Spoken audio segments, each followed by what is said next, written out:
This is a classic example that I go into in this new book of archaeology going radically, drastically wrong. And it's partly connected to that so-called overkill theory, where the megafauna were supposedly wiped out by this ruthless hunter-gatherer population. And it's an archaeological theory called Clovis first. And it dominated American archaeology for 50 years. The notion that there's a culture that archaeologists call the Clovis culture. We don't know what they call themselves. They're called the Clovis culture because what's called the type site, the classic site that they were at, is near the town of Clovis, New Mexico, in a place called Blackwater Draw, near Clovis, New Mexico. And apparently the archaeologists needed to go to Clovis to get beer, so they called it the Clovis culture. Okay.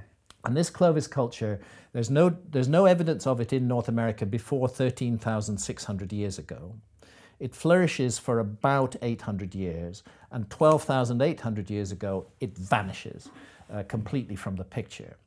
The position of archaeology for 50 years is those were the first human beings to enter America. No human beings entered the Americas before 13,600 years ago. And those are the same archaeologists who repeatedly called me a pseudoscientist or a pseudo-archaeologist for suggesting other possibilities. But lo and behold, what do we find?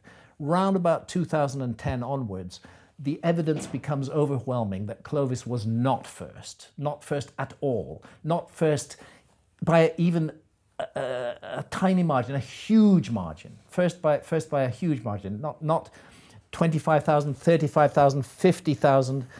As part of the research for this book, I went to the San Diego Natural History Museum and interviewed Dr. Tom Desmarais, who's the chief paleontologist there. The reason I interviewed him was because he'd just had an extraordinary paper published in Nature in April 2017. And that paper documents human presence in North America 130,000 years ago. That's 10 times as old as the Clovis culture. And all archaeologists admit this now, that the Clovis first was a mistake. They got it wrong, completely wrong. Human beings have been in America for much longer than that. But what they don't comment upon is the careers that were ruined as a result. People like Jacques Saint-Mars, who excavated Bluefish Caves in the Yukon. He had his career literally ripped to shreds by his colleagues because he was proposing humans in America 25,000 years ago. He had his research funding withdrawn. He could only continue on his own buck. Nobody was supporting him, but he was right. He was right, and this happens again and again. So when archaeologists of that type say, you know, Hancock is a pseudoscientist, I say, hang on a minute, you guys are the pseudoscientists. You guys sold us Clovis first for 50 years. You guys withdrew funding from research that might have exposed that lie earlier. You wouldn't let it happen.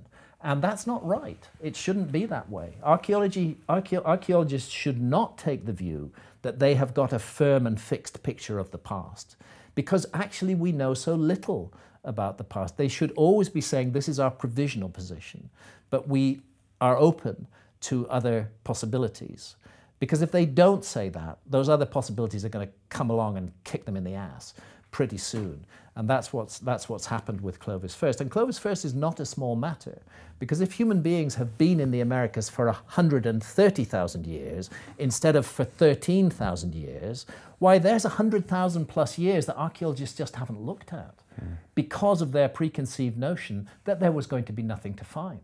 There was actually a dictum against digging below Clovis levels. You know how in archaeological strata it's like a layer cake, right, and you have certain levels. And the view was, let's not waste research funds digging below Clovis because we know there was nothing before Clovis. What an idiotic, what a ridiculous position to take. Those archaeologists who did risk it and who dug deeper, like Al Goodyear at Topper in the Carolinas, they found human stuff going back tens of thousands of years earlier. So, you know, I think we're dealing with an ideological discipline, and I think it should be more provisional in what it says and in what it claims, and it should be less despising of people who consider other possibilities, because that's a useful thing to do.